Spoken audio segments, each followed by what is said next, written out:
Airport security surrounds Dr. Imani Brooks at Gate 17. The gate agent's finger points accusingly. Passengers stare. Cameras rise. Her heart pounds as handcuffs appear. Then her hand moves to her jacket pocket. What happens next will shatter every assumption in that terminal and end one career while launching an investigation that reaches the highest levels of aviation authority. Before we dive into this incredible story, drop a comment below and let us know where you're watching from. If you believe in standing up against injustice, hit that like button right now. And make sure you subscribe and turn on notifications because stories like this need to be heard. Trust me, what unfolds next will leave you absolutely speechless. Now, let's get into what really happened that day. Dr. Imani Brooks arrived at Chicago O'Hare International Airport at precisely 5:47 that Tuesday morning. The terminal hummed with its usual pre-dawn energy, businesspeople clutching coffee cups, families herding sleepy children toward gates, the rhythmic announcements echoing through the cavernous space. Imani had made this journey exactly 217 times in her career, knew every corner of Concourse C, could navigate the entire terminal blindfolded if necessary. At 48 years old, she carried herself with the quiet confidence of someone who had earned every credential hanging from her neck, tucked in her briefcase, embedded in her very identity.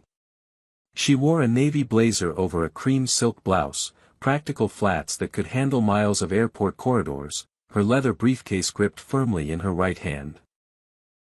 Inside that briefcase sat documents that could ground an entire airline, inspection reports detailing violations that put thousands of passengers at risk every single day. This was not a casual business trip. This was federal authority in motion, and Imani took that responsibility as seriously as her father had taken his when he climbed into a Mustang fighter as one of the Tuskegee Airmen 70 years earlier. Aviation was in her blood, woven through her DNA, and she had spent 22 years with the Federal Aviation Administration working her way up from entry-level inspector to her current position as Senior Aviation Safety Inspector. Her ticket confirmation glowed on her phone screen. Flight 2847 to Denver, departing at 7:15, first class seat 3A. She had purchased it under her own name 3 days prior, her personal credit card processing the $647 charge without hesitation. Mountain West Airlines had no idea she was coming, which was exactly how unannounced safety audits were supposed to work. 17 violations were sitting in her preliminary report, everything from falsified maintenance records to crew rest time irregularities that violated federal regulations.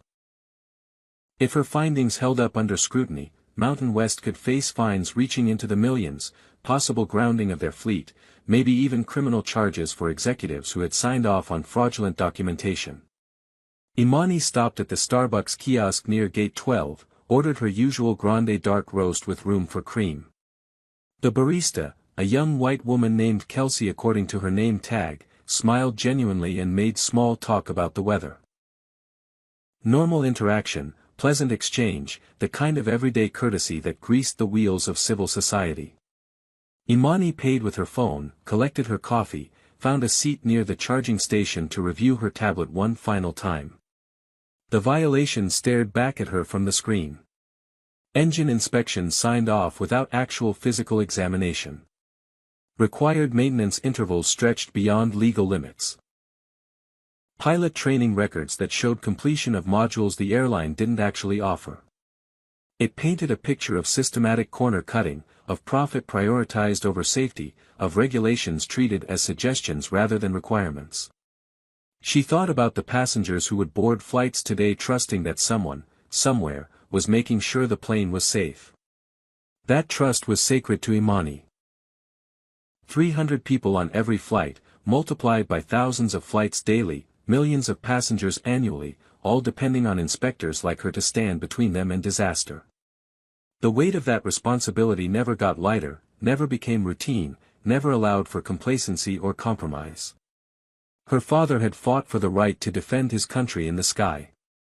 She fought to make sure that sky remained safe for everyone. At 6:30, 45 minutes before boarding would begin, Imani gathered her belongings and walked toward Gate 17. The gate area was moderately busy, business travelers already planted in seats with laptops open, a family with 3 small children negotiating breakfast options, flight crew members rolling luggage toward the jet bridge for pre-flight checks. Everything looked normal, felt normal, carried the mundane energy of just another Tuesday morning at just another airport gate. She approached the counter with her phone ready, thinking she might request an earlier flight if one had availability. Getting to Denver faster meant starting her audit sooner, catching Mountain West before they could shift anything around or prepare defensive explanations. Behind the counter stood a woman in her mid-30s, blonde hair pulled back so tightly it seemed to stretch her features, lips pressed into a thin line even in repose. Her name tag read Stephanie Palmer, Senior Gate Agent, Mountain West Airlines. Something in Stephanie's posture shifted the moment Imani stepped into her line of sight. Her eyes traveled from Imani's face down to her shoes and back up again, a visual assessment that took less than 3 seconds but communicated volumes. Imani had experienced that look countless times in her life, knew its texture and temperature, understood exactly what calculations were happening behind those narrowed eyes. She took a breath, steadied herself, and prepared for what experience had taught her might be coming. Imani stopped at the counter and smiled professionally. "Good morning. I was wondering if you have any availability on earlier flights to Denver, preferably first class. I'm flexible on departure time." Her tone was pleasant, her request straightforward, the kind of inquiry gate agents handle dozens of times per shift. Stephanie's response came after a pause that lasted just long enough to feel deliberate. "I need to see your identification and credit card." The words were clipped, official sounding, but something about the delivery felt off. Imani's professional radar pinged. She had just watched a white businessman in an expensive suit check in at the same counter 3 minutes earlier. Stephanie had asked him for his confirmation number, nothing more. No identification request. No credit card verification. Just a smile and a boarding pass and a pleasant "have a nice flight." Imani reached into her purse, pulled out her driver's license and the credit card she had used to purchase her ticket. "Here you go." Both documents were current, legitimate, her photograph clear on the license, her name embossed on the platinum card that reflected her excellent credit and substantial available balance. Stephanie took both items, held them up to the light with exaggerated scrutiny, examined them from multiple angles like she was authenticating rare artwork. "This doesn't look right," she announced, her voice carrying across the gate area loud enough for nearby passengers to hear. Several heads turned. Phones emerged from pockets. The air pressure seemed to change, tension seeping into what had been mundane space just moments before. Imani felt her pulse quicken but kept her expression neutral. "I assure you everything is in order. I'm a federal employee traveling on official business. My credentials have been verified by TSA, accepted by every airline I've ever flown, never once questioned for legitimacy." Stephanie's eyebrows climbed her forehead in theatrical skepticism. "Federal employee? Sure you are." The sarcasm dripped like acid. An elderly white woman 2 spots back in line, someone Imani would later learn was named Ruth, shifted uncomfortably and frowned at the gate agent's tone. Stephanie made a show of swiping the credit card through her reader once, twice, 3 times, shaking her head after each attempt. "It's being declined," she announced triumphantly. "That's impossible." Imani's voice remained steady but gained an edge. Her credit limit was $50,000. She had checked her account that very morning while drinking her coffee. Current balance was less than $2,000, mostly from a hotel stay the previous week. There was absolutely no reason for any decline. "Please try again, or check with your supervisor if you're having technical difficulties with your equipment." Stephanie leaned back in her chair, arms crossing over her chest in a posture of absolute authority. "Ma'am, I don't need to check with anyone. Your card isn't working, and frankly, I'm not comfortable with this transaction." The phrase hung in the air like smoke. Not comfortable. Those coded words that Black Americans had been hearing for centuries, the polite camouflage for something much uglier underneath. What exactly makes you uncomfortable? Imani asked the question directly, forcing the issue into the open where it couldn't hide behind bureaucratic language. Stephanie's jaw tightened. I have the right to refuse service if I suspect fraudulent activity. There it was, the accusation floating just beneath the surface now bubbling up into explicit statement. Fraudulent activity. Credit card fraud. Criminal behavior. All because a well-dressed black woman wanted to buy a plane ticket. The crowd around the gate counter was growing now, passengers abandoning their seats to witness the confrontation, phones raised to capture whatever was unfolding. Imani could feel dozens of eyes on her, could sense the split in the audience between those who recognized what was happening and those who were still trying to give the gate agent the benefit of doubt that her behavior might somehow be justified. I would like to speak with a supervisor. Imani made the request formal, loud enough for everyone to hear clearly. Stephanie's smirk was small but unmistakable. I am the senior agent on duty. And I think we need to get security involved. The words landed like a physical blow. Security. The threat implicit, the power dynamic shifting, the situation escalating from uncomfortable to potentially dangerous. Imani's mind raced through options, calculations, risk assessments. She could pull her federal credentials right now, could flash her FAA badge and end this confrontation immediately. But something made her hesitate. Something about a lifetime of having to prove herself, of being questioned and doubted and suspected, made her want to see exactly how far this would go. Made her want the full documentation of what happened when a black woman simply tried to board a plane. Ruth spoke up from her position in line, her elderly voice carrying surprising strength. Excuse me, but I don't think there's any problem here. Why don't you just help the lady? I've been standing here watching, and she's been nothing but polite. Stephanie whipped around, her professional mask slipping to reveal raw irritation. Ma'am, please step back. This doesn't concern you. A white businessman in his 50s, expensive watch glinting on his wrist, muttered loud enough for several people to hear, just let her through, for God's sake. We all have flights to catch.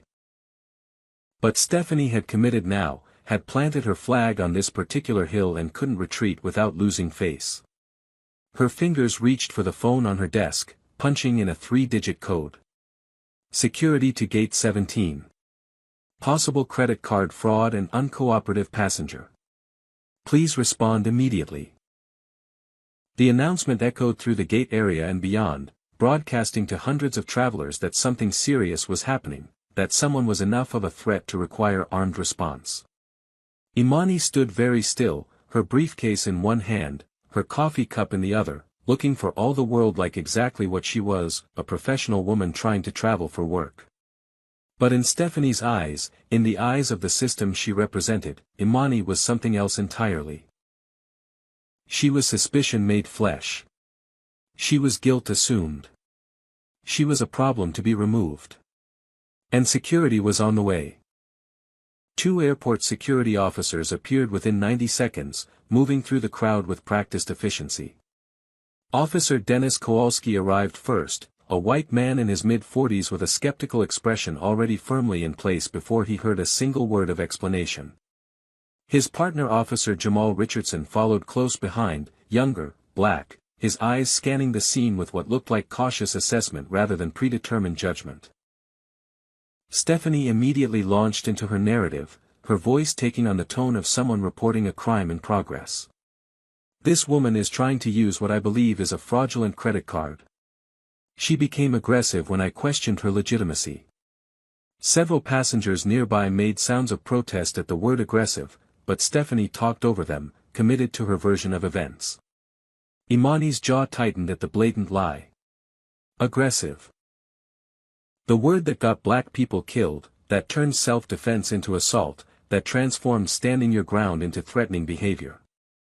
She had been nothing but calm, nothing but professional, nothing but patient in the face of obvious discrimination. But now the narrative was being written by someone else, and she knew how these stories often ended. Officer Kowalski approached with his hand resting on his belt near his radio. Ma'am, I need to see some identification." His tone carried the weariness of someone who had already decided this was going to be a problem. Imani set down her coffee cup on the counter, retrieved her driver's license from where Stephanie had placed it, and handed it to the officer.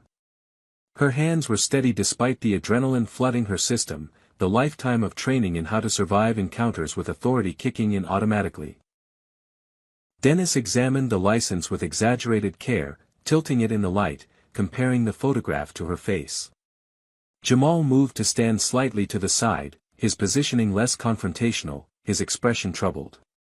He looked at Imani's business attire, her composed demeanor, the expensive briefcase, and something in his face suggested he understood this didn't add up the way Stephanie was claiming. Dennis pulled out his radio. "We may have a situation at Gate 17. Request backup for possible detention and questioning." The word detention sent a ripple through the growing crowd. More phones came out. A teenage girl near the window was openly filming, her screen showing a live stream counter climbing rapidly. Somewhere on the internet, this moment was already going viral. "Officers, I am Dr. Imani Brooks. I work for the Federal Aviation Administration. I have done nothing wrong. This gate agent is discriminating against me based on my race." Imani made her statement clearly, formally, creating a verbal record that would be harder to dispute later. Stephanie scoffed theatrically, her performance now aimed at the security officers. "Oh, now she's making accusations. This is exactly what I was worried about. Classic deflection. Trying to claim discrimination to cover up attempted fraud." Dennis barely glanced at Imani, already accepting Stephanie's framing. "Ma'am, we need you to come with us to the security office to sort this out." "Sort what out?" Imani's voice remained controlled but gained force. "I've shown valid identification. My credit card is legitimate. I have a flight to catch for official federal business. There is nothing to sort out except this agent's refusal to do her job." Ruth stepped forward again, her elderly frame somehow commanding attention. "Officers, I've been standing here watching this entire interaction. She hasn't done anything wrong." That agent started questioning her the moment she approached the counter. The young businessman nodded his agreement. "She's absolutely right. This is ridiculous. The gate agent is the one causing the problem, not this woman." But Stephanie was ready with her trump card, the accusation designed to justify any level of response. "Officers, I think she might have outstanding warrants. Something about her behavior is very suspicious. I want her checked thoroughly for any criminal history." The word warrants created an almost audible gasp from the surrounding passengers. Warrants meant danger. Warrants meant justified force. Warrants meant this black woman might actually be the threat the gate agent claimed. Imani felt her breathing become deliberate, measured, a technique she had learned decades ago to control the rage that threatened to overwhelm her in moments like these. A technique born from necessity, refined through repetition, practiced by every black person who understood that showing anger could be a death sentence. "Ma'am, Dr. Brooks," Jamal spoke for the first time, his tone more respectful than his partner's, "please just cooperate and we can clear this up quickly. We'll verify your information and have you on your way." Imani looked at him and saw a man caught between his training and his conscience, between his badge and his identity, between the system and the truth. She almost felt sorry for him. Almost. 2 more security officers arrived, both white, both with hands positioned near their belts in that casual aggressive stance that communicated readiness for violence. 4 officers now. 4 armed men surrounding one woman with a briefcase and a coffee cup. The disparity would have been laughable if it wasn't so terrifying. Passengers whispered to each other, recorded on their phones, some looked away in embarrassment or discomfort. An announcement came over the public address system, the automated voice chipper and oblivious. Flight 2847 to Denver now boarding first class and premium passengers at Gate 17. Imani's flight. Her audit. Her entire mission slipping away while she stood accused of crimes she hadn't committed. Dennis reached for her arm, his fingers closing around her bicep. "Let's go, ma'am. We can do this the easy way or the hard way." Imani pulled back instinctively, her body reacting before her mind could override it. "Do not touch me." Her voice cut through the terminal noise.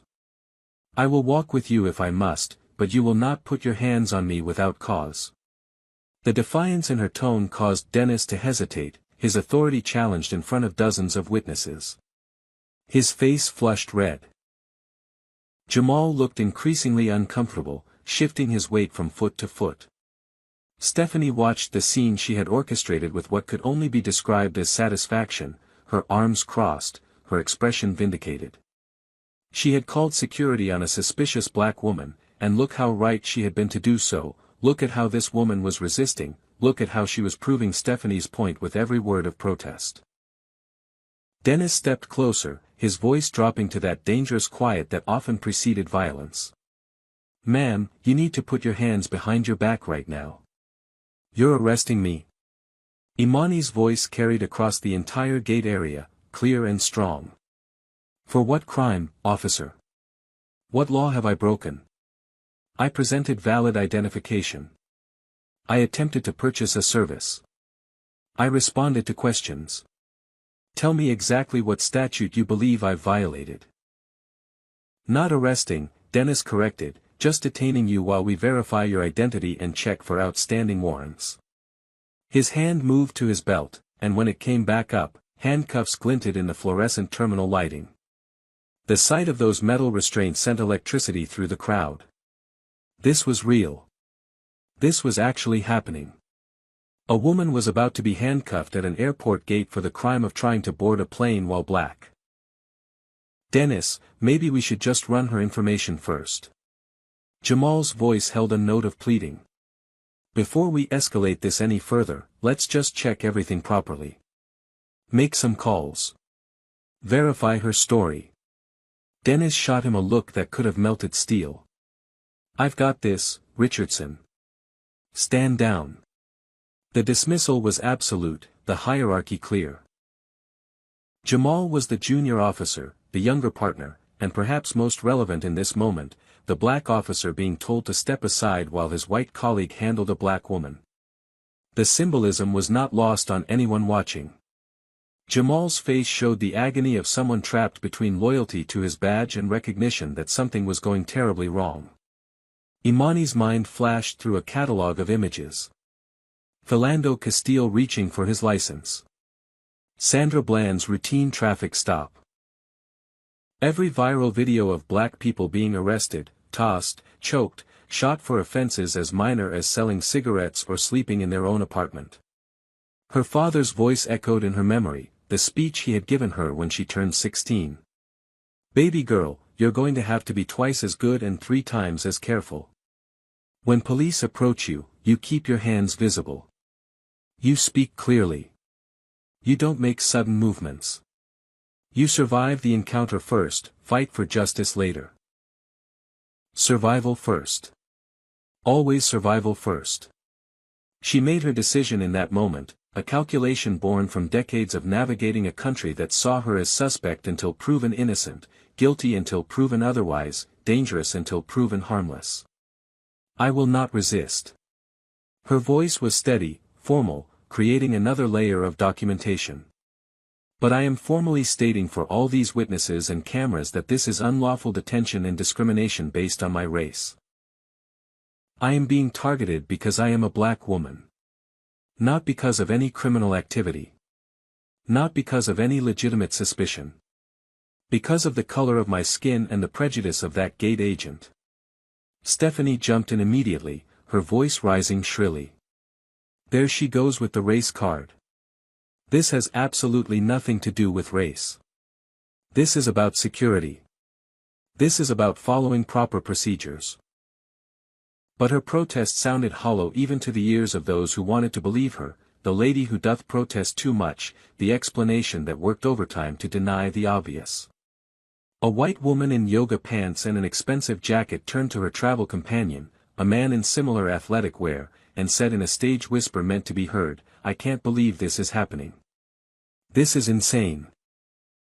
A black man in his 60s, salt and pepper beard, expensive suit, shook his head with the weary recognition of someone who had seen this movie too many times before.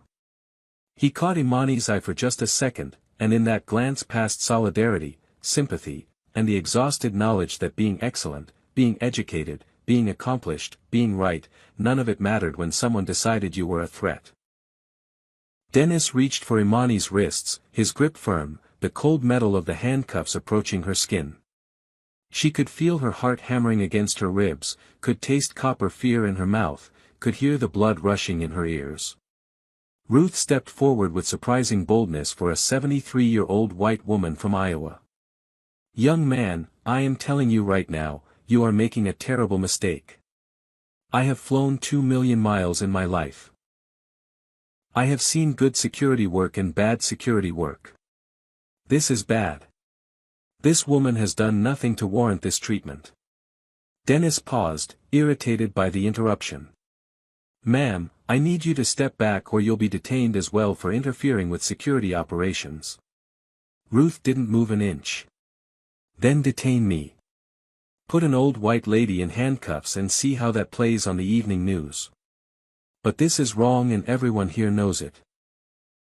The crowd murmured agreement, but nobody else stepped forward. The teenage girl filming spoke up, her voice shaking but determined. "This is live on Instagram right now. 12,000 people watching. Everyone can see what you're doing." That information made Dennis pause, the awareness that his actions were being broadcast in real time adding a layer of complexity to his calculations.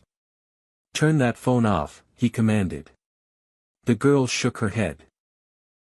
"It's my constitutional right to film in a public space.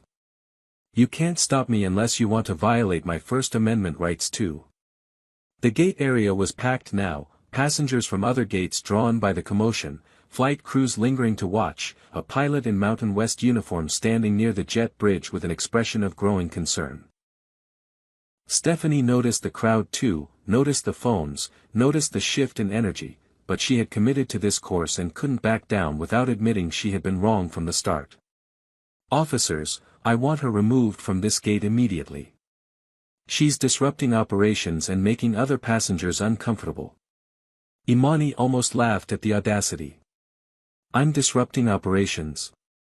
I approached your counter to request a flight change. You escalated this into a federal incident. You called armed security on a paying customer who presented valid credentials. You are disrupting operations, Miss Palmer.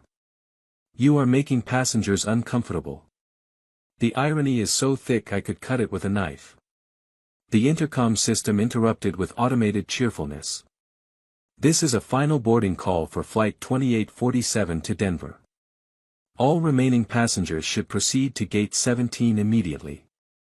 This is your final boarding call." Imani felt something crack inside her chest. Her audit. Her mission. The 17 safety violations that put lives at risk. All of it disappearing because a gate agent looked at her and saw a criminal instead of a federal inspector. Now here's a question for all of you watching.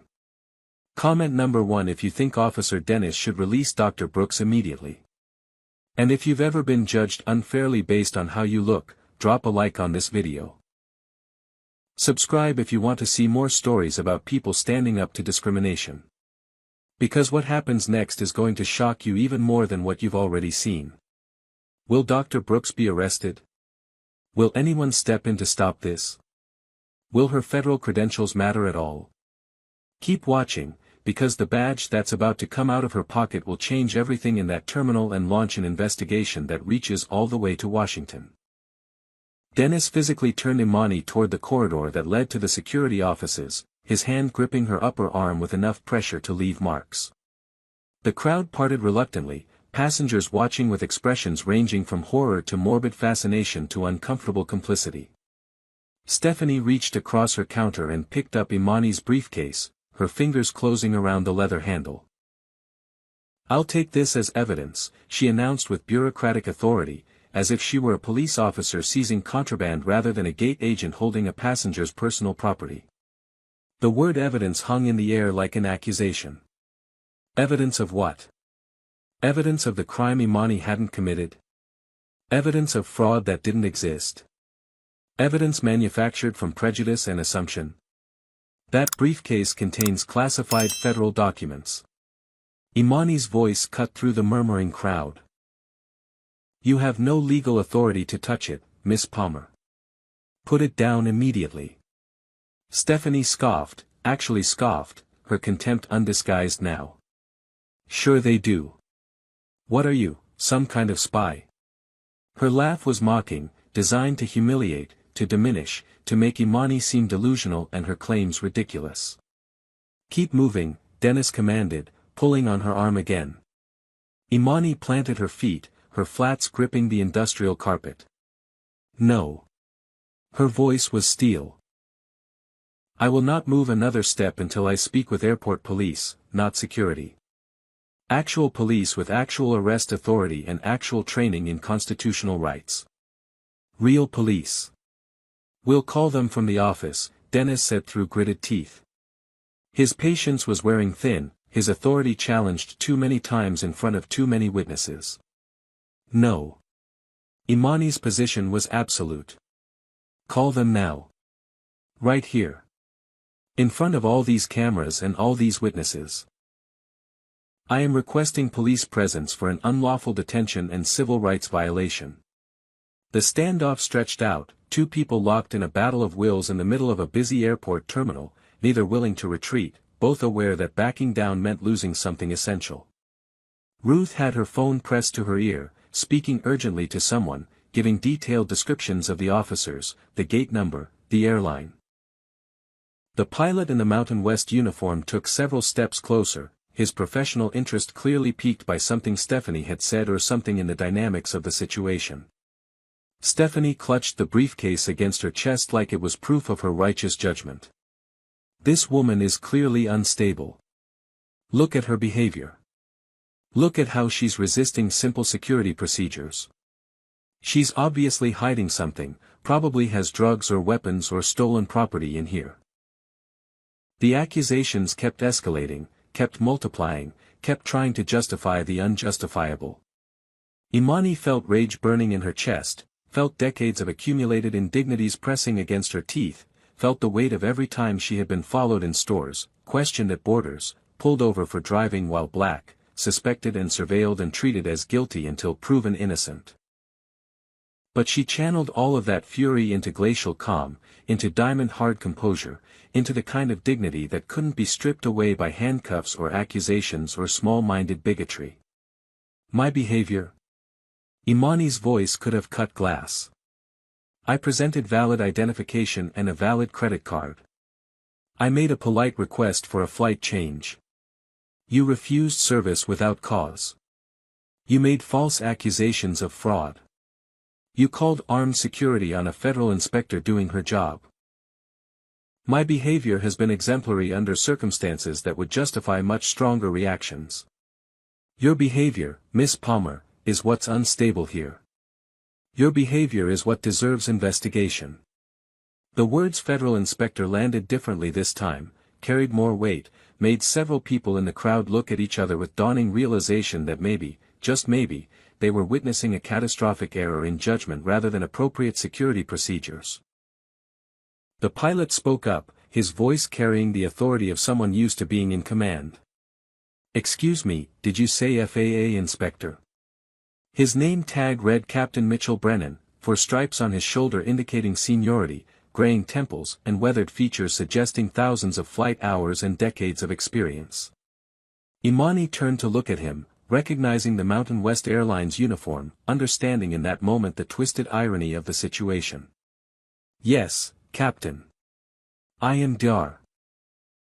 Imani Brooks, Senior Aviation Safety Inspector with the Federal Aviation Administration. And I was scheduled to be on your flight to Denver this morning for an unannounced safety audit of Mountain West Airlines. Your company is under investigation for 17 separate violations of federal aviation safety regulations. The terminal seemed to stop breathing. Even the constant background announcements felt quieter. 17 violations. Federal investigation. Unannounced audit. The words assembled themselves into a picture that made Stephanie's face drain of color. Can you prove that? Mitchell asked, but his tone suggested he already believed her, already understood that the professional woman being detained by security wasn't some random scammer but someone with the power to destroy his airline's reputation and operating authority. Imani's hand moved slowly, deliberately, toward the inside pocket of her blazer. I'm reaching for my federal credentials, she announced clearly, loudly, making sure every camera caught the statement. I'm telling you what I'm doing. I'm moving slowly. Officer Kowalski, do not overreact. Do not misinterpret this as a threat. I am retrieving identification. Her words were careful, measured, born from the knowledge that black people had been shot for reaching for wallets, for adjusting waistbands, for movements that posed no actual threat but were interpreted as dangerous by officers primed to see danger in black bodies. Her fingers closed around the leather credential case that lived in her inner pocket, the badge she carried every day, the symbol of 22 years of federal service and the authority vested in her by the United States government. She withdrew it with agonizing slowness, brought it into view, flipped it open with her thumb. The gold badge caught the terminal's fluorescent lighting and seemed to glow. Federal Aviation Administration. Senior Inspector. Her photograph, her name, her identification number, the official seal, all of it legitimate, all of it real, all of it undeniable. The silence that followed was deafening. Mitchell leaned in to examine it closely, his professional eye trained to spot fraudulent documents. His face transformed from curiosity to shock to horror. Oh my God! That's completely legitimate. This is a real federal badge. She's really an FAA inspector. Dennis Kowalski's hand dropped from Imani's arm like she had become radioactive. His face went through several rapid color changes, settling on a grayish pale that suggested nausea. Jamal Richardson closed his eyes briefly, his expression communicating I knew it, I knew something was wrong, I told you we should have checked first. Stephanie's hands trembled on the briefcase, her earlier confidence evaporating like water on hot pavement. That doesn't mean anything, she tried weakly. She could have stolen it. The words sounded desperate even to her own ears, the last gasps of someone drowning in the consequences of their own actions. Imani's voice was pure ice. Officer Kowalski, remove your hand from my person. Now. Dennis jerked back as if she had slapped him.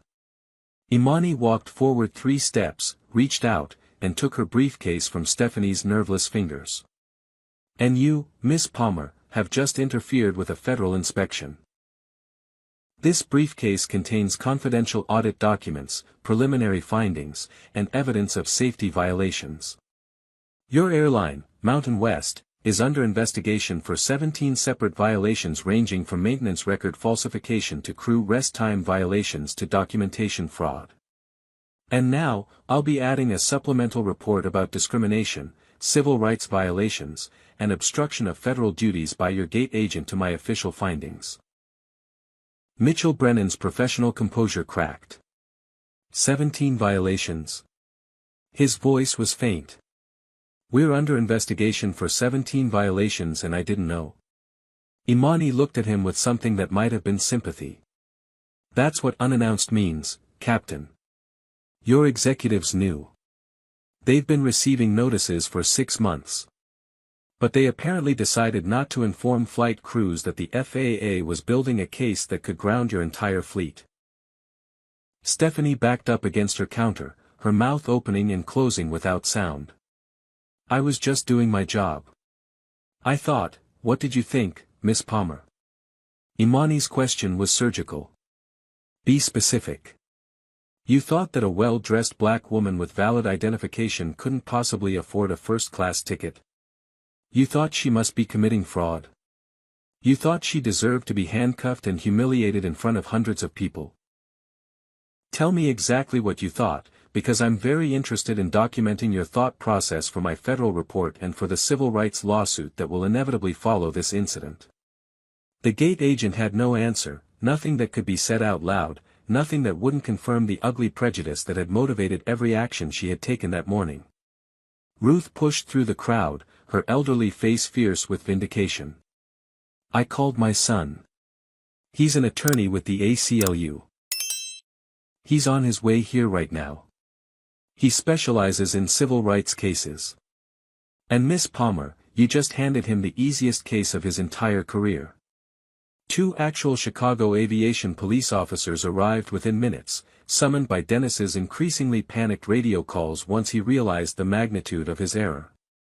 Sergeant Linda Martinez arrived first, a Latina woman in her mid-40s with sharp eyes that missed nothing. Officer Kevin Park followed, a Korean-American man whose by-the-book demeanor communicated someone who took procedural compliance seriously.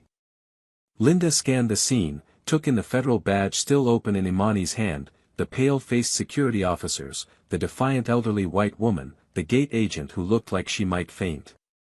Her expression shifted from alert response mode to something much more grim.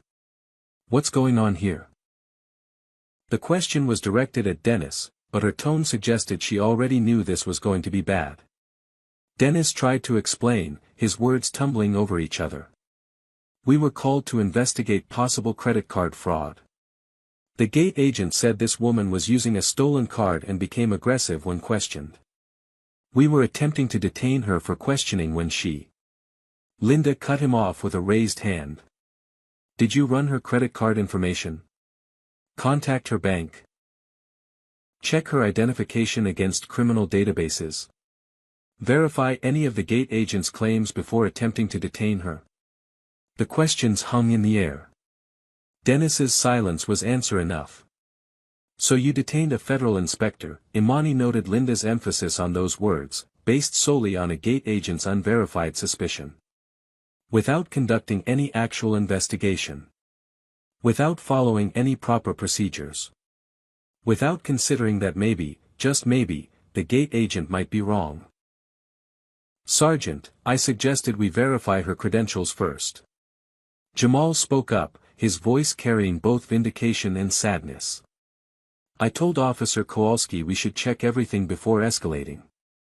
But I was overruled." Linda nodded slowly at him. "Good instinct, Richardson. That might be the only thing that saves your career out of this disaster."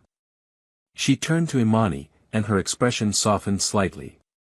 "Inspector Brooks, I apologize on behalf of the Chicago Aviation Police Department. This should never have happened.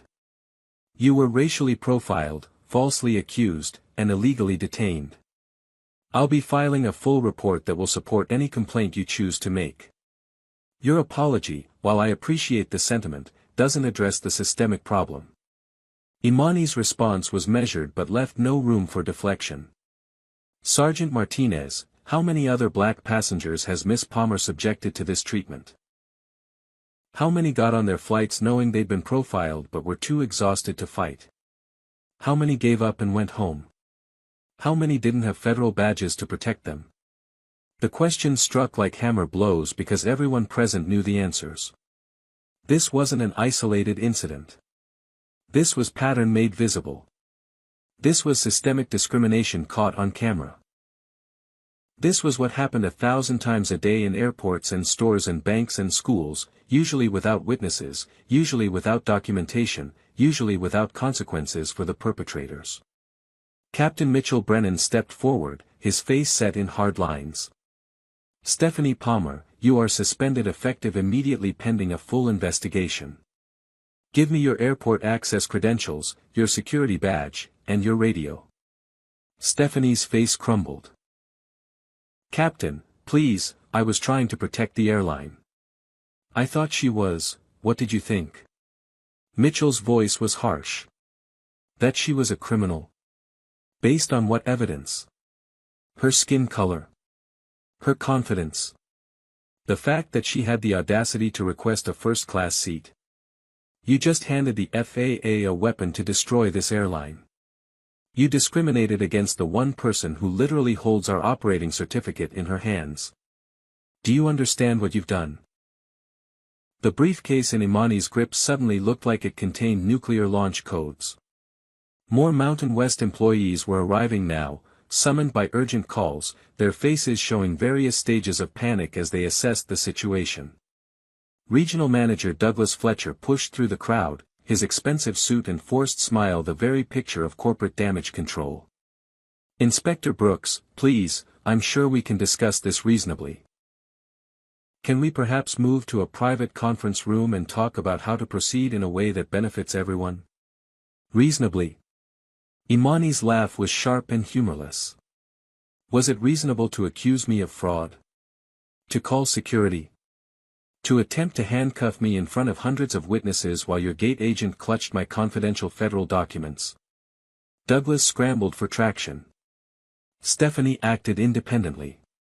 "This doesn't reflect our company values or our commitment to diversity and inclusion.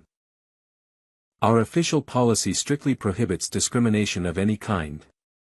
"Your company values?" Imani's voice could have stripped paint. "Mr. Fletcher, I've been investigating your airline for 6 months.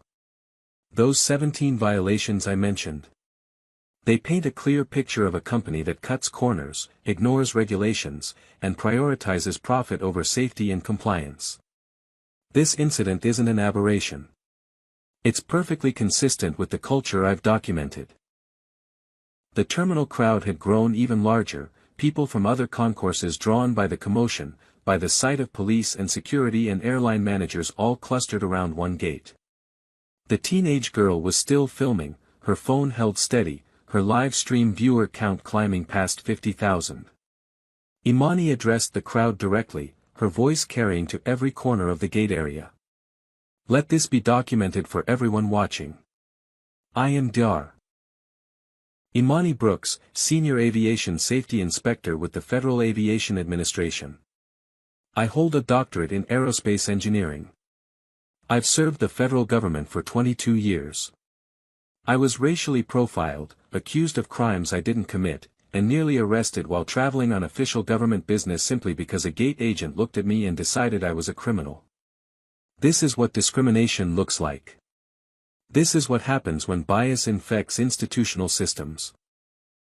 This is what black professionals face every single day, regardless of our credentials or accomplishments." Scattered applause broke out from the assembled passengers, some wiping tears, some nodding in recognition, some looking away in shame at their own earlier assumptions. Ruth approached and took Imani's hand. "My son David is an attorney with the ACLU. He specializes in civil rights litigation. He wants to represent you if you decide to take legal action against the airline, the security company, anyone involved in this. And honey, I'll testify. I saw everything. I'll tell any judge exactly what happened here." "Thank you, Ruth." Imani squeezed her hand. "I'll definitely be in touch." Sergeant Martinez was taking detailed statements now, her notepad filling with names and badge numbers and timeline details. Dennis Kowalski stood apart from the group, the reality of his terminated career settling onto his shoulders like a lead blanket. Stephanie sat in a chair near the boarding counter, mascara running, her brief moment of power transformed into permanent humiliation. The terminal PA system announced another delay. Flight 2847 to Denver has been delayed pending operational requirements. Updated departure information will be provided shortly. Mitchell explained to Imani, his voice heavy. "I grounded the flight. If you're supposed to be conducting a safety audit today, I'm not flying this aircraft until you personally clear us. That's how seriously I'm taking this situation, Inspector. I want you to know that not everyone at Mountain West shares those attitudes."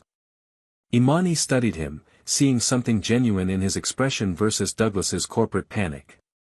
"I appreciate that, Captain Brennan. But understand something important. Institutions aren't defined by their best members. They're defined by what they tolerate from their worst members. Your airline tolerated 17 safety violations. It employed a gate agent who felt comfortable discriminating against passengers. Those aren't separate problems. They're symptoms of the same disease." The words landed heavy, uncomfortable, true. News vans were pulling up to the terminal entrance within 40 minutes of the incident, their satellite dishes extending toward the sky like metal flowers seeking sunlight. The viral video had done its work, spreading across social media platforms faster than any official statement could hope to contain. Imani gave a formal statement to airport police, every detail meticulously recorded, Linda Martinez ensuring that security footage from multiple angles was preserved, tagged, and secured as evidence. Dennis Kowalski was escorted off the floor by his supervisor, his badge and radio confiscated, his career effectively over before the lunch hour. The walk of shame past his colleagues, past the passengers who had witnessed his failure, past the cameras still recording, would haunt him in the years to come. Jamal Richardson approached Imani privately while she was reviewing her written statement. "Inspector Brooks, I need to say something. I should have stopped it sooner. I knew something was wrong from the beginning, but I didn't push back hard enough against my partner. I let hierarchy and protocol override what I knew in my gut was racial profiling. I'm sorry." Imani looked at this young officer, saw genuine remorse rather than self-serving damage control. "Officer Richardson, you spoke up when others stayed silent.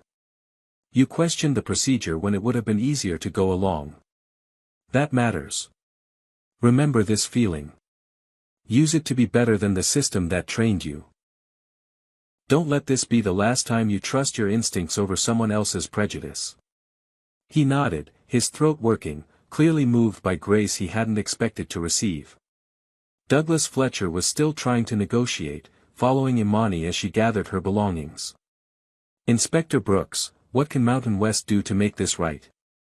What would it take to resolve this situation in a way that addresses your concerns? Fix your 17 safety violations." Imani didn't look at him, just continued organizing her briefcase. "Implement real anti-discrimination training, not the checkbox compliance kind that's designed to protect the company from lawsuits rather than actually change behavior. Fire employees who demonstrate bias. Create reporting mechanisms with actual teeth. And pray, Mr. Fletcher, that the FAA doesn't revoke your operating certificate entirely when they see my supplemental report about company culture." His face went gray. "You'd ground the entire airline? Over this? Not over this alone. Over a pattern of regulatory violations, safety compromises, and institutional failures. If you discriminate at the gate, where passengers are most visible, where else are you cutting corners? In maintenance? In training? In documentation? Trust is indivisible, Mr. Fletcher. You either earn it or you lose it." Ruth's son arrived at the gate, Attorney David Chin from the ACLU, carrying a leather messenger bag and an expression of controlled fury. "Dr. Brooks, I'm filing a federal civil rights complaint within the hour. This violated multiple statutes. Title VI of the Civil Rights Act, Section 1983 for deprivation of rights under color of law, possibly even Title 49 regarding interference with federal aviation inspectors. We're also pursuing civil litigation against the airline, the security company, and individual defendants." Imani considered the options. "I'll cooperate fully with any investigation or lawsuit. But I want more than personal compensation. I want institutional change. I want policies revised. I want training implemented. I want accountability mechanisms that have real consequences." "We can make that happen," David assured her. "Pattern and practice cases like this one, especially with video documentation and multiple witnesses, they create leverage for consent decrees that require systemic reforms." The teenage girl who had been filming approached nervously, her phone still in her hand. Dr. Brooks? My video has over 5 million views now. People are calling it Gate Agent meets Federal Badge. Some people are saying I shouldn't have posted it without your permission. Is it okay that I did?" Imani smiled genuinely for the first time since the ordeal began. "What's your name?" "Destiny. Destiny Washington." The girl shifted her weight nervously. "Destiny, you documented truth. You created a record that can't be denied or minimized. You gave voice to something that usually happens in shadows. Never apologize for that. You might have just changed aviation policy with your phone, do you understand that? You're a witness to history. Destiny's face lit up with pride and purpose, her generation's instinct to record and share suddenly validated as activism rather than narcissism. Mitchell Brennan had arranged for a conference room, speaking to Imani with careful respect. Inspector, I know your audit schedule has been disrupted. Whenever you're ready to reschedule, I'll personally ensure full cooperation from every level of our operation. I'm also requesting that corporate authorize me to conduct an internal investigation into discrimination complaints from both employees and passengers. I have a feeling once people know they'll be heard, we're going to discover this wasn't an isolated incident. I'll be back in 72 hours, Imani informed him. Still unannounced to your executive team, but you'll know I'm coming. And Captain, I'm expanding my investigation beyond safety violations.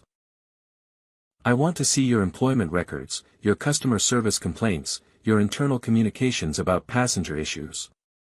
If there's a pattern of discrimination, I'm going to document it thoroughly. He nodded grimly. We probably need that, as painful as it's going to be.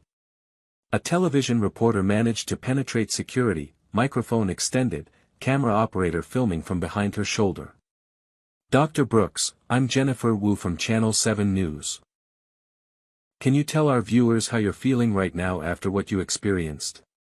Imani faced the camera directly, aware that this moment would be replayed on news broadcasts, shared online, cited in future discussions about discrimination. I feel tired. Angry. Frustrated. But not surprised. This happens to black professionals every single day in this country. We're questioned at borders, followed in stores, pulled over for minor traffic issues, subjected to extra scrutiny in every professional and personal interaction. The only difference today was that I had a federal badge that forced people to acknowledge their bias. Most black Americans don't have that badge. They just endure the discrimination, absorb the insult, move on because fighting every battle would leave no energy for anything else. What do you want people to understand about what happened here? Jennifer pressed. That excellence doesn't protect you from racism.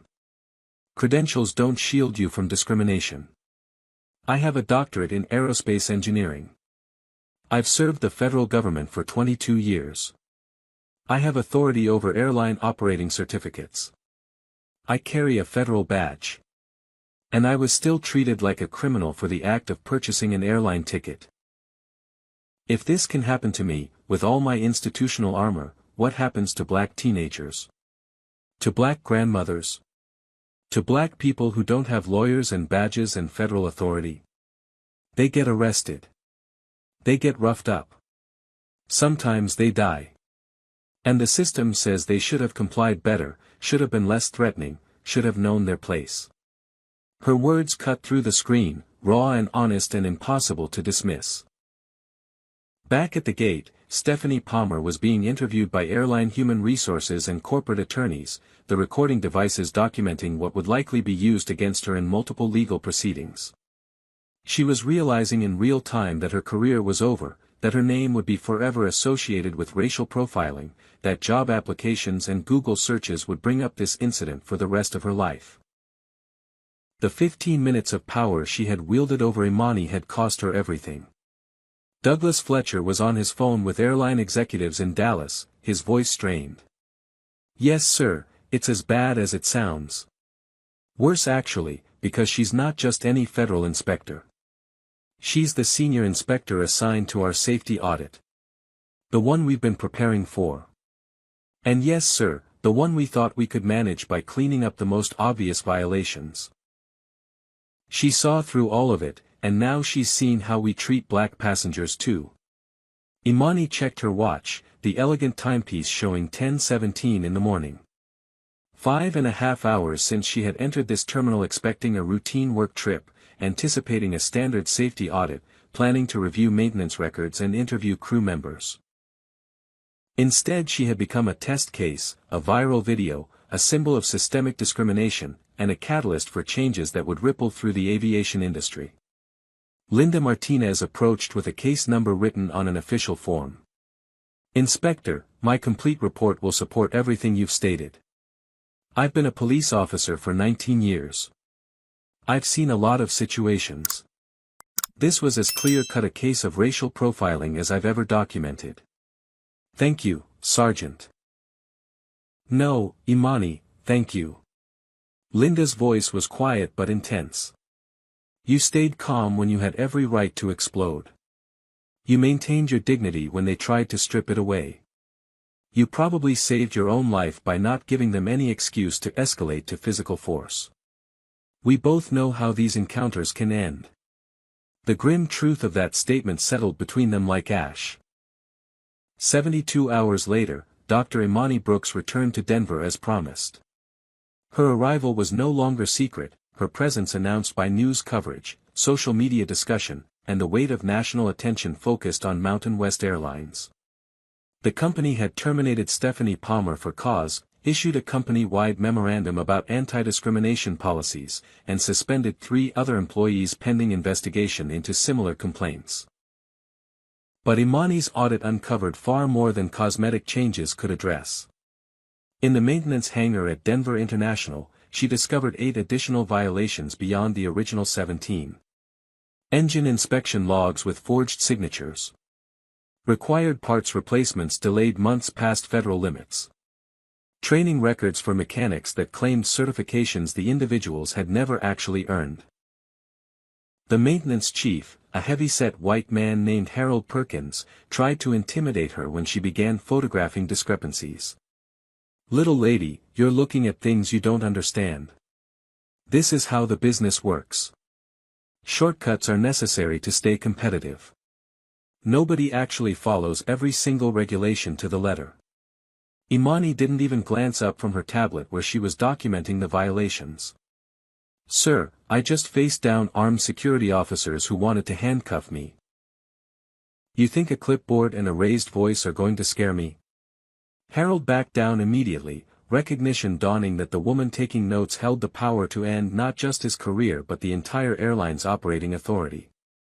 She continued her inspection, methodical and thorough, her camera clicking, her notes growing longer with every fraudulent document she uncovered.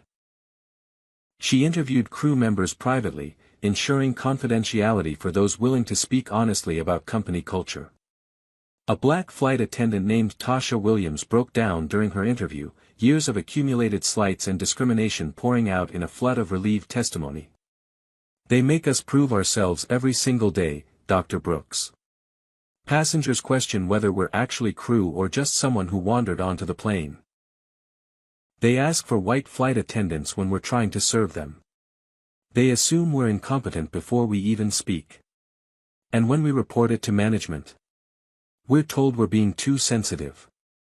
We're told customers have the right to request whoever makes them comfortable. We're told to smile more, be less aggressive, not make waves. I've been with this airline for 11 years. I have perfect performance reviews. And I've been passed over for lead attendant position 6 times while white colleagues with less seniority get promoted." Imani documented everything, her report expanding from safety violations into a comprehensive indictment of institutional discrimination. She interviewed pilots who described black colleagues being questioned by passengers about whether they were really qualified to fly. She reviewed customer service complaints and found patterns where black passengers were disproportionately removed from flights for behavior that white passengers engaged in without consequence.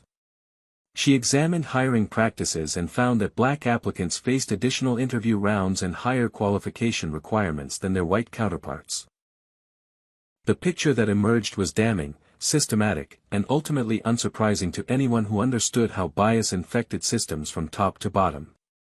Back in Chicago, Dennis Kowalski had been terminated from airport security for violating multiple policies regarding unlawful detention and failure to conduct proper investigation before taking enforcement action.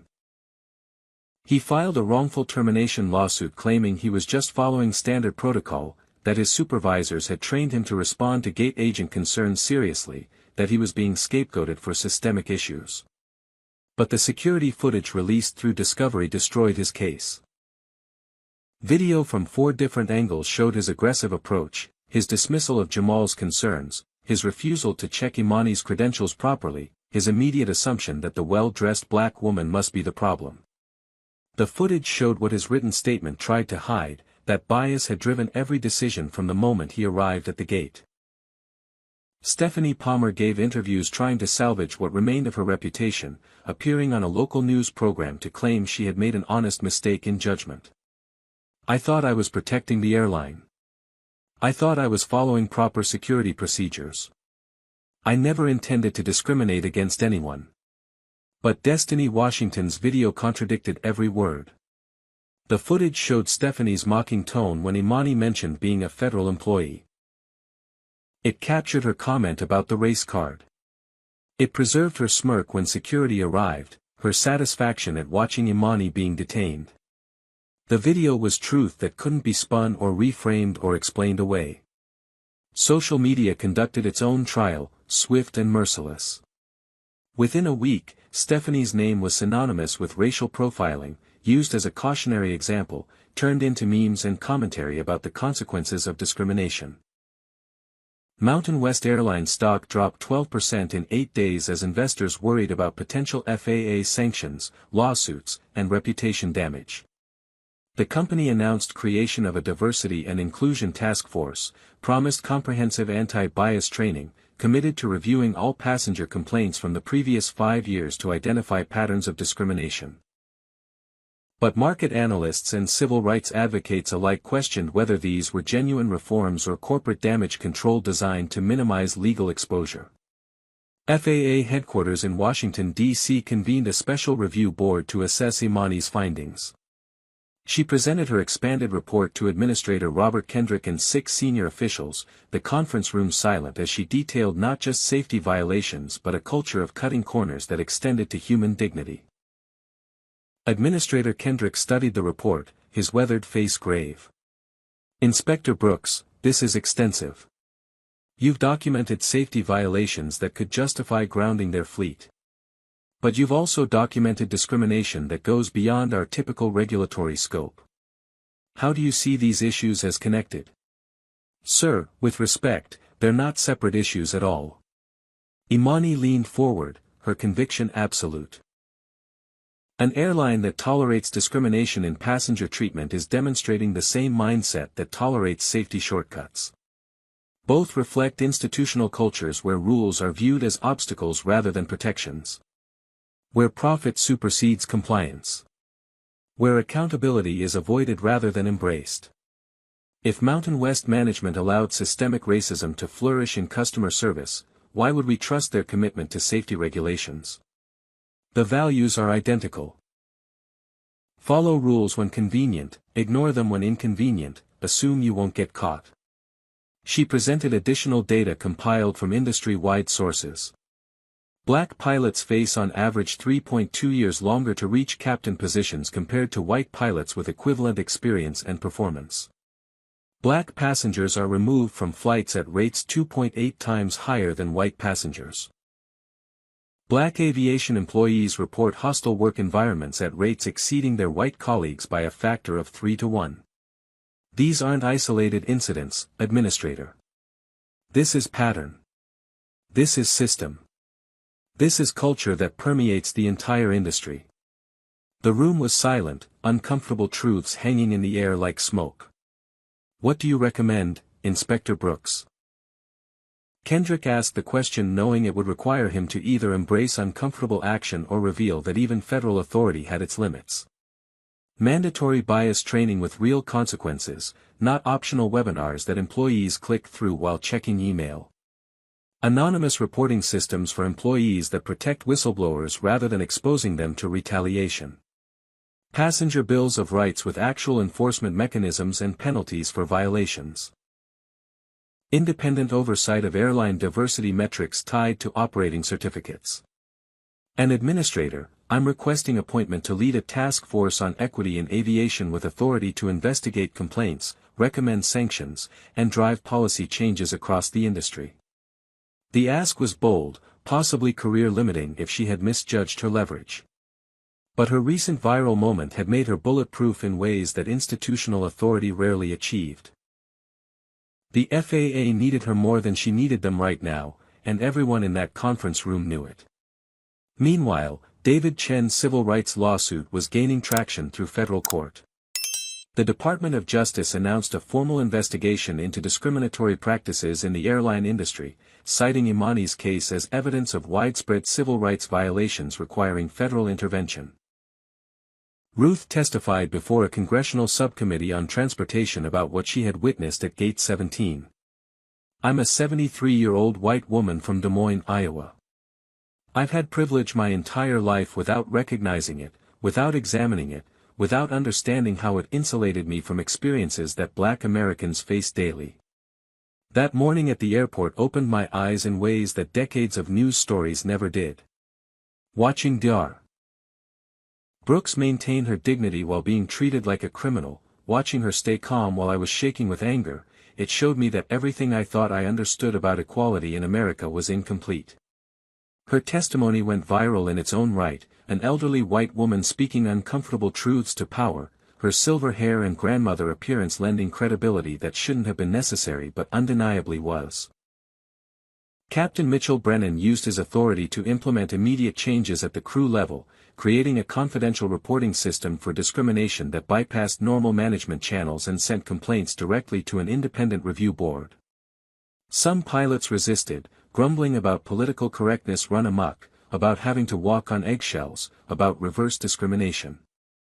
Mitchell shut down those complaints with finality. "This is not about political correctness. This is about basic human decency and professional standards. This is about creating an environment where the best people want to work, where passengers feel safe and respected, where excellence is recognized regardless of someone's skin color. If you can't adapt to those expectations, I suggest you find another airline to work for." Imani received hundreds of emails from Black aviation professionals, the messages flooding her inbox with stories that ranged from microaggressions to outright hostility. Pilots mistaken for baggage handlers while in uniform walking through terminals. Flight attendants having their credentials questioned by passengers who couldn't believe Black women could hold those positions. Air traffic controllers facing hostile work environments and being denied promotions despite exemplary performance records. Mechanics having their certifications questioned and their work double-checked in ways white colleagues never experienced.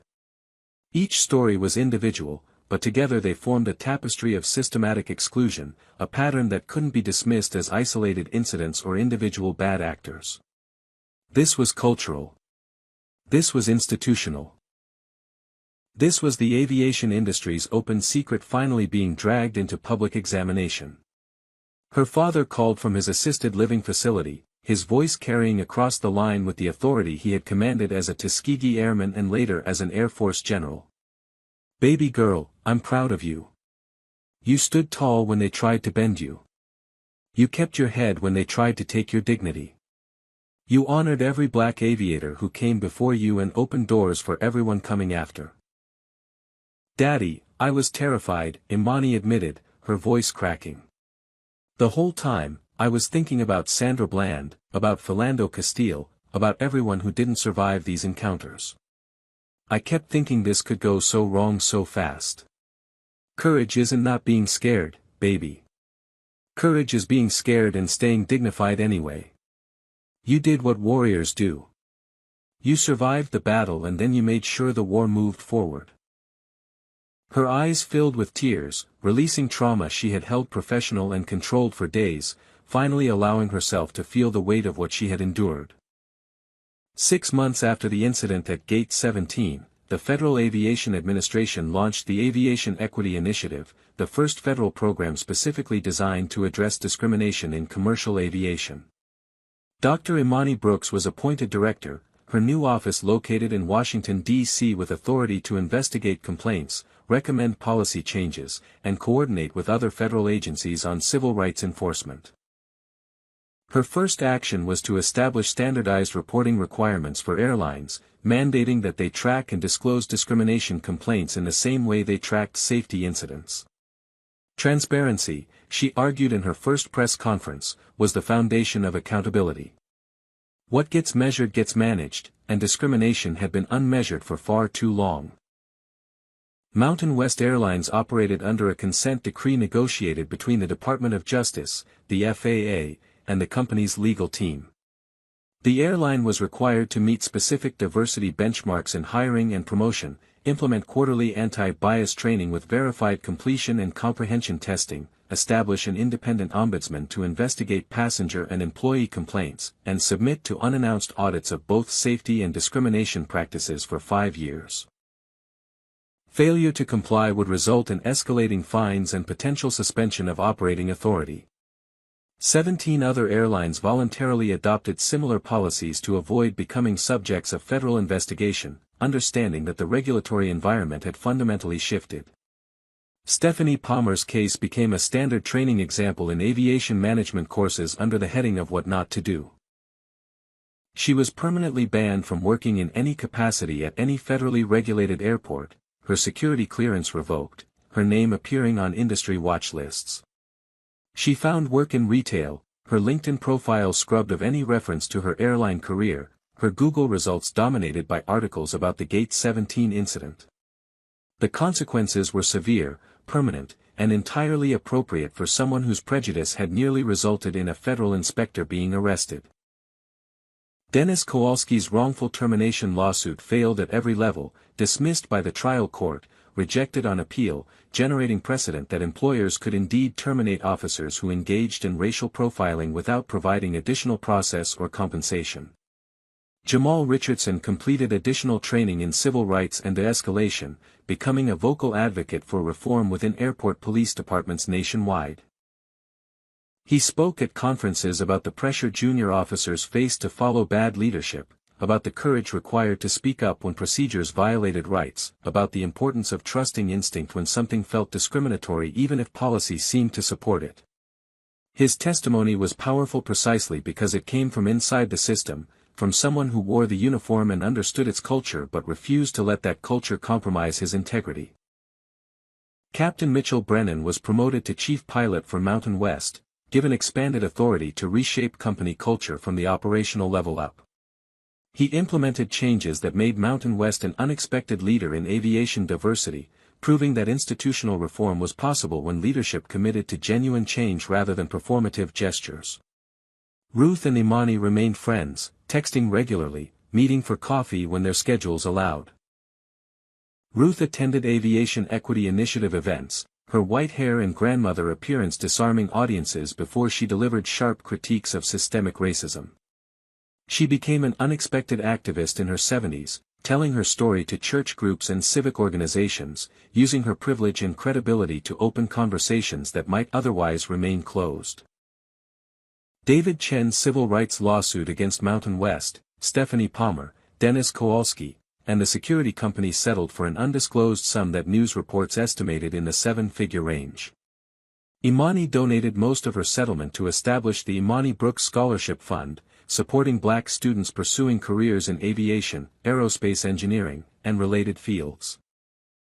The scholarship sent its first 5 students to flight school, their tuition and living expenses covered, their path to commercial pilot licenses cleared of the financial obstacles that deterred many talented candidates.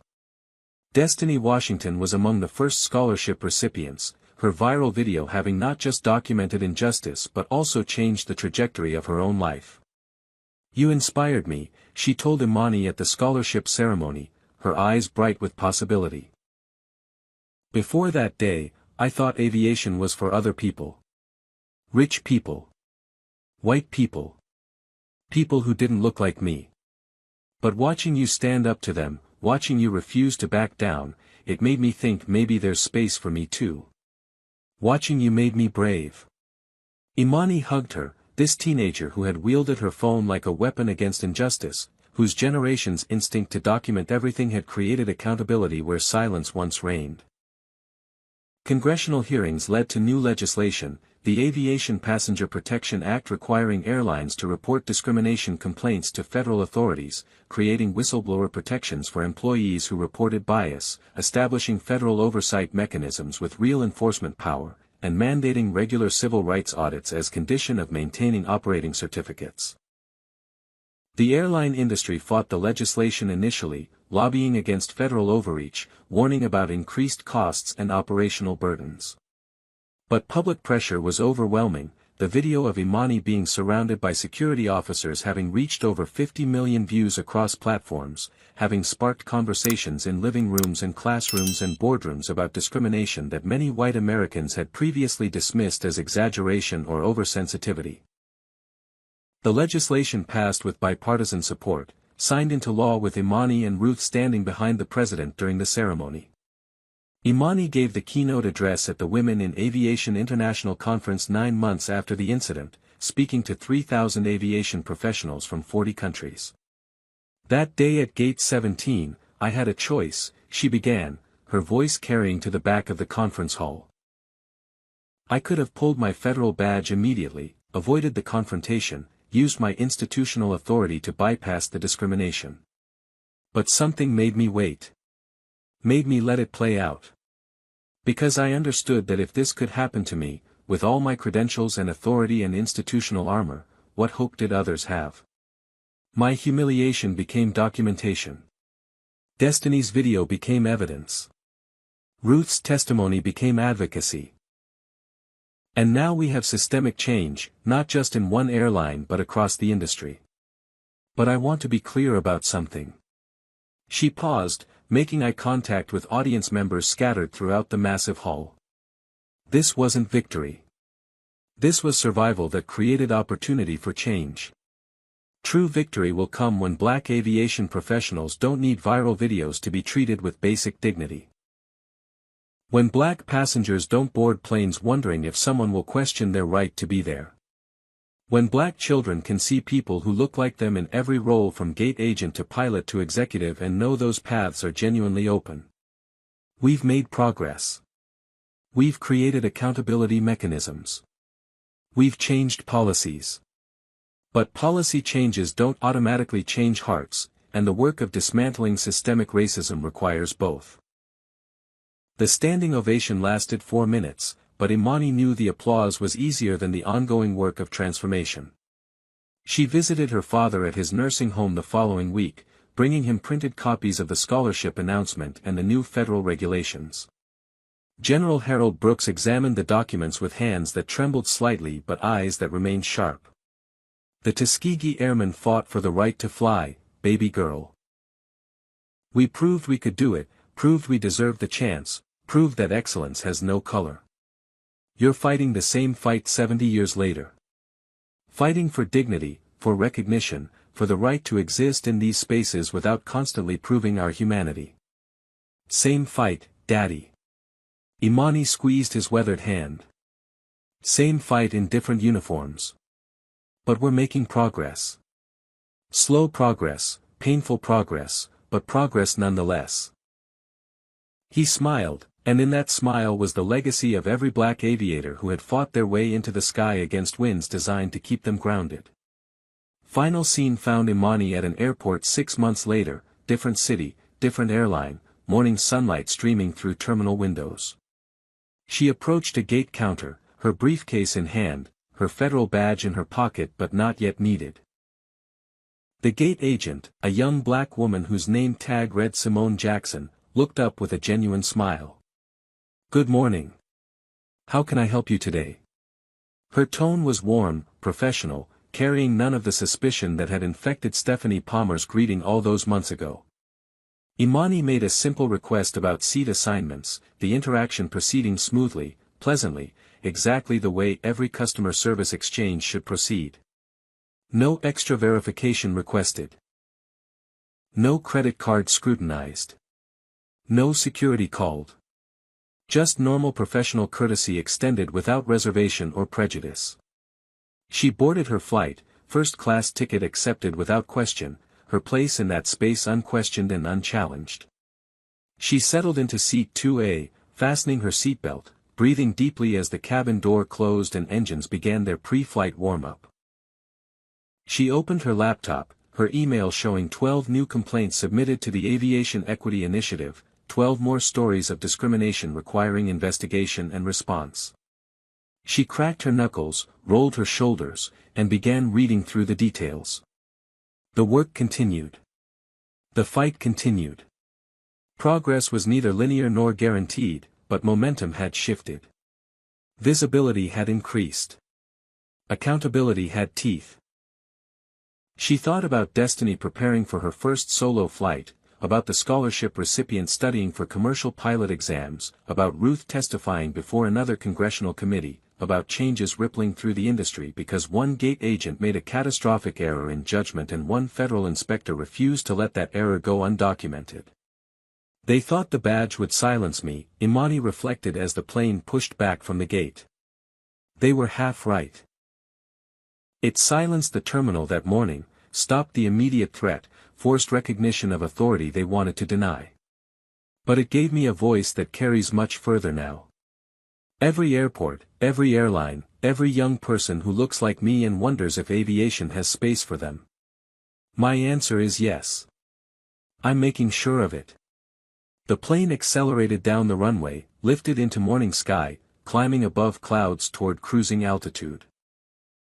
Below, the patchwork landscape stretched to horizons, roads and rivers and cities visible from this height, the view that had captivated her father 70 years ago and still held power to inspire. Up here, she thought, the sky doesn't see color. The laws of physics don't discriminate. Lift and thrust and drag and weight, they apply equally to everyone. If only the ground reflected the sky's impartiality. The screen went dark, and white text appeared against the black background. Based on the ongoing experiences of black aviation professionals. Real change requires continued vigilance, sustained courage, and commitment to justice that outlasts any single viral moment. The fight continues. Progress demands we fight alongside those who experience discrimination, amplify their voices, use our privilege and platforms and power to create spaces where dignity isn't conditional and respect isn't negotiable. The work is not finished. It may never be finished. But every generation moves the line, pushes the boundary, expands the circle of who belongs. This is how change happens, not in dramatic moments alone but in sustained pressure, accumulated small victories, refusal to accept that discrimination is simply the price of participation in spaces where you weren't originally welcome. So let me ask you, because this story matters beyond the screen you're watching it on. Have you ever witnessed discrimination and stayed silent? Have you seen injustice and looked away? Comment below and share your story, because acknowledging what we've seen is the first step toward standing up the next time. If this story moved you, hit that like button. Subscribe to this channel because we're committed to sharing stories that matter, stories that challenge us, stories that demand we be better than comfortable. Share this video with someone who needs to understand why representation matters, why diversity isn't just a buzzword but a matter of safety and justice and human dignity. And to Dr. Imani Brooks and everyone fighting similar battles in their industries and communities, thank you. Thank you for your courage. Thank you for your refusal to accept discrimination as normal. Thank you for standing tall when forces tried to make you small. This is your story, but it's also our story, all of us who believe that equality isn't a favor to be granted but a right to be protected. Stay strong, keep fighting, and know that your dignity is non-negotiable. Until next time, thank you for watching, and may we all have the courage to stand up when standing up is hard. Dr. Imani Brooks's experience at Gate 17 reveals profound truths about systemic discrimination in America. First, credentials and accomplishments offer no immunity from racial profiling. A federal inspector with 2 decades of service faced the same prejudice as anyone else, proving that racism operates independently of individual merit or achievement. Second, institutional bias thrives in unchecked authority. Stephanie Palmer felt empowered to discriminate because systems rarely hold gate agents accountable for subjective decisions about passenger legitimacy. Third, documentation changes everything. Without Destiny's video and multiple witnesses, this incident might have ended with Imani's arrest and no consequences for her attackers. Fourth, silence enables oppression. Ruth's willingness to speak up, to use her privilege as an elderly white woman to challenge authority, demonstrates that allyship requires action, not passive sympathy. Fifth, individual incidents reflect systemic problems. Mountain West's 17 safety violations and discrimination weren't separate issues but symptoms of identical corporate cultures that prioritize profit over compliance and dignity. Sixth, change requires sustained pressure beyond viral moments. Imani could have accepted an apology and moved on, but she chose institutional transformation over personal comfort. Finally, progress demands we center the most vulnerable. Policies that protect federal inspectors must extend to teenagers, grandmothers, and everyone who lacks badges to shield them from prejudice. Justice cannot be conditional on authority. Now I want to hear from you. Have you ever witnessed discrimination at an airport, workplace, or public space? What did you do? Comment below and share your experience, because your story matters and might encourage someone else to speak up. If you believe everyone deserves to travel with dignity regardless of skin color, hit that like button right now. Subscribe and turn on notifications so you never miss stories about people fighting injustice and winning. Share this video with someone who needs to understand why representation in aviation matters, why diversity isn't optional but essential, why speaking up against racism requires courage we must all cultivate. To everyone fighting similar battles in your industries, your communities, your daily lives, thank you for your strength. Thank you for refusing to accept discrimination as normal. Thank you for standing tall when systems try to make you small. Your courage creates pathways for the next generation. May we all find the bravery to challenge injustice when we see it, to use whatever privilege and platform we possess to amplify marginalized voices, and to build a world where dignity isn't negotiable and respect isn't conditional. Stay strong, keep fighting, and remember that change happens when enough people refuse to stay silent. Thank you for watching. Until next time, stand up, speak out, and never stop believing in the possibility of a more just world.